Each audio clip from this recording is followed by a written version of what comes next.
Harmit. Good to see you, and good to see you in person. I was thinking back before this interview. I have not actually met you in person. I've talked to you from my kitchen for the past 2.5 years. You know, time flies, Brian. It's great to be here in person.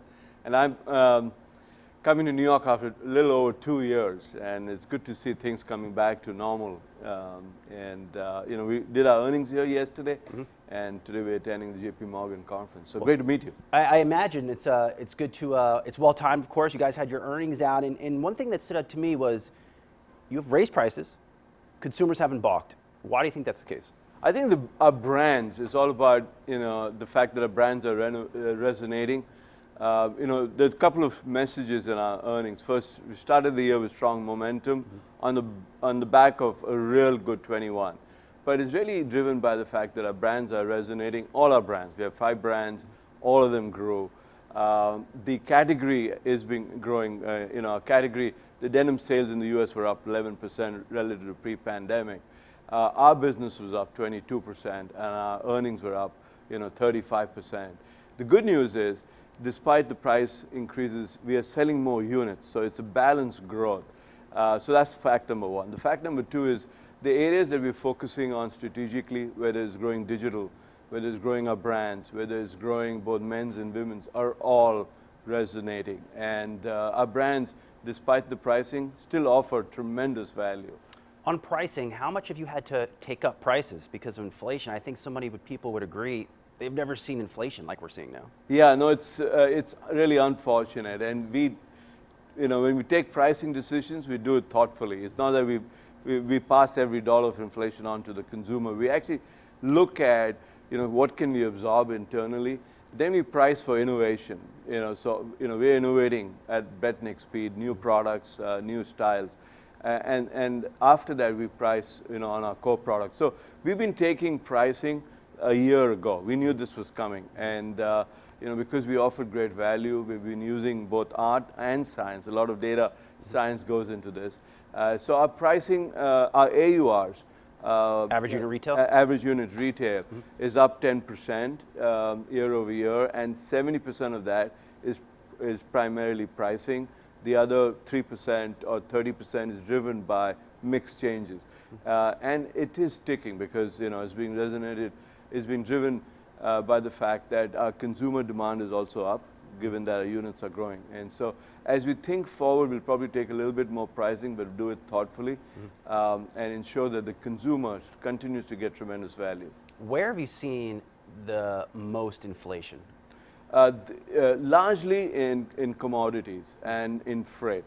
So cotton is, you know, if you look back the last decade, cotton is at a high, and so we're pricing for that after ensuring we will absorb what we can.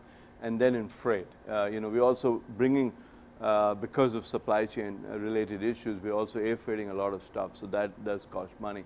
So things like that. We're also seeing some inflation in wages. Where we're trying to offset is because we've been building a lot of stores even during the pandemic. We've been negotiating hard with our landlords, and we're getting rent, you know, reductions, which kind of offset some of the inflation. And we're looking at what we can do, driven by volume and scale, to leverage our scale and ensure that we can drive prices down. You've seen a lot of cycles in your time doing the CFO thing. The CFO of Hyatt at one time, CFO of Pizza Hut US, now the CFO of Levi's for some time. Is there anything you see in the data that would concern you about the state of the consumer? There's a lot of recession talk right now, but anything that you see that says we need to be more mindful of what's going on out there? Yeah, no, we are mining data on a daily basis. We're talking to economists on a regular basis. The state of the consumer in the US is really strong. You know, balance sheets are strong. Unemployment is an all-time low. Wage growths are happening, but we're mindful of the lower end consumer. And so when we look at the data, we look at, you know, are people, you know, what are the saving rates? Are people dipping into the saving rates? We look at credit card data on a weekly basis, and so far, you know, the signs are all good. But, you know, this is something that, you know, we are not taking lightly, especially as we price and ensure we still offer value. I'd say, you know, gasoline prices are high. but people are driving less. So I think, just because people tend to work like you and I, we tend to work from home, a couple of times a week, etc. But we are mindful of what's happening out there. The other thing we look at is demand signal from our, wholesale retailers. Is future demand and future order books slowing down, or are the cancellations? And so far, we're not seeing it. So no cancellations for orders. Yeah, I mean, so far we're not seeing it here. We're not seeing it in Europe, and so that gives us confidence, and that's where we reaffirmed guidance, for the year, where we said we'll grow 11 to 13% for the year and deliver an EPS of $1.50 to $1.56. Levi's was early in closing its stores in Russia. When did these stores open again? We're looking at the situation on a daily basis. As you know, rules and regulations are evolving, and we want to make sure we do right by our employees in Russia, and we also do right with the rules and regulations, stay compliant. So we're looking at it daily.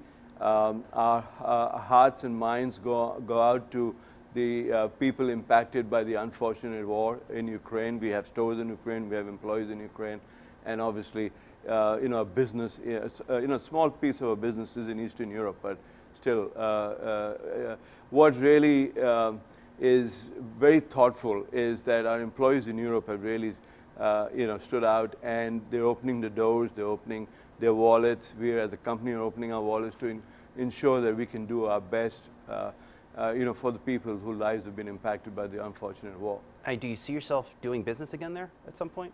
We've got a few doors open, franchise doors open, but we're going to follow this, and we're going to do what's right. And largely been driven by our values as a company. We're very strong in our values. So I don't know is the honest answer. It's a discussion we're going to be having with our board in a couple of weeks, and we'll see how this goes. The brand has been very strong in Russia and is very strong in Europe, as you know. China, is that back to growth? China this quarter was down. China is a small piece of a business. They were unfortunately impacted by the COVID resurgence. Just before the latest round of COVID resurgences, China was actually headed to growth and actually delivering growth. But the good news for this quarter, even though China was down, it was profitable. And China hasn't been profitable for us for a while. So I think as we think about the business in China, long term, we still believe it is a business that we can grow and grow big time. In the short term, I think we're working with our employee base there, ensuring that they're healthy and safe, both the consumers and our employees. Two more for you, because it's rare that we're getting you in person here. It's been some time. Let's talk about styles and trends. You're always an on-trend guy. I'm very jealous of your entire look while I'm stuck in this boring suit. But I went on the Levi site and I see people wearing mom shorts. Is that some new form of style that I just don't know about? No, I mean, so the good news is we do continue to innovate, and You didn't expect that one, right? I'm sure there'll be a day when you'll be dressing a lot more casual. I'm not wearing mom shorts though. Even on national TV. Shorts are doing really well, and the looser fit and the baggier fit is here to stay, I think, because we were the first to actually drive that trend. But all our new styles are working well. A lot of vintage. Yeah, a lot of vintage. This is one product or one brand that people actually pass from generation to generation. So we do actually buy back stuff that people have kept and collected over the years and actually resell it. So I think it's that's the wonderful thing about the Levi's brand.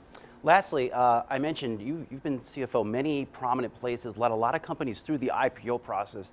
How has the CFO role changed compared to, let's compare from today to 10 years ago? Yeah, no, a couple of things. First, when I first started the CFO role, it was all about shareholder value. Today is about stakeholder value. So it's important to drive value across our stakeholders. The second, the role was a lot about control. Today it's about influence, and not only influence as a leadership style, but influence in areas outside finance, whether it's technology, whether it's ESG. I'm a big proponent of doing right for the planet, and I co-chair the U.S. chapter of accounting for sustainability, and doing the right thing and doing it the right way, which Levi's does, I think is very important. So thinking about ESG, thinking about how that actually grows in stakeholder value, I think is critical. And I think those are the broad areas. Technology is very big. I look after technology for the company, but ensuring that we're able to digitize our processes and ensuring we're able to digitize how we communicate with our stakeholders, including our consumers, is important. And that's why we are a big believer that e-commerce, which is today only about 9% of our total business. We look at all the digital ecosystem, is about a fourth of our business. That can be much bigger going forward.